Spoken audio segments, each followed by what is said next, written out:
হৃদয় কসবা টিভির সাথে থাকুন। কেটিভিকে লাইক, শেয়ার, কমেন্ট করুন। বিএনপি নেতা জাকিরের ওপর হামলার প্রতিবাদে বাঞ্ছারামপুরে র্যালি ও পথসভা।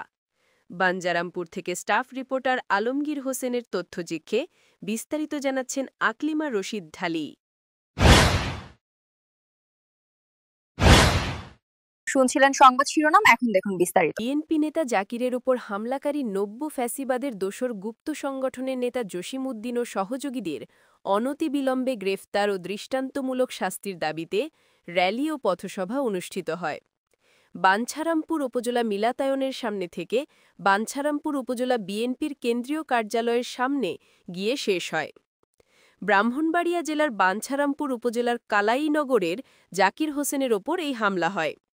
বাঞ্ছারামপুর উপজেলা বিএনপি ও পৌর বিএনপির আয়োজনে র্যালিতে নেতৃত্ব দেন জেলা বিএনপির সহসভাপতি ও উপজেলা বিএনপির সভাপতি কৃষিবিদ মেহেদী হাসান পলাশ। র্যালিটি শেষে গণজোয়ারে পরিণত হয়। পথসভাটি পরিচালনা করেন উপজেলা বিএনপির সাংগঠনিক সম্পাদক হারুনুর রশিদ আকাশ।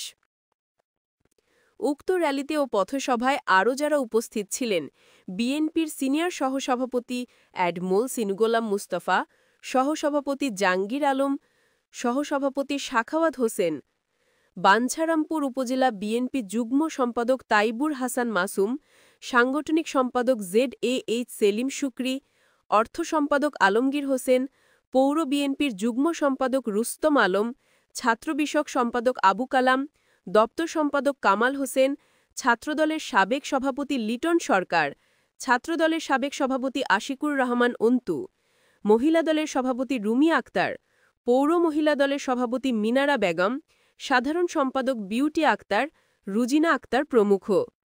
ফারজানা রশিদ ঢালি, কসবা টিভি নিউজ।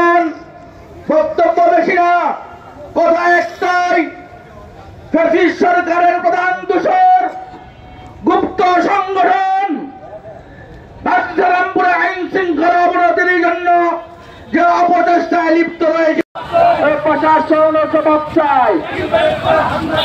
জাকিরের উপর হামলা কেন? প্রশাসন জবাব চাই। জাকিরের উপর হামলা কেন? এতক্ষণ কসবা টিভির সাথে থাকার জন্য আপনাদেরকে ধন্যবাদ।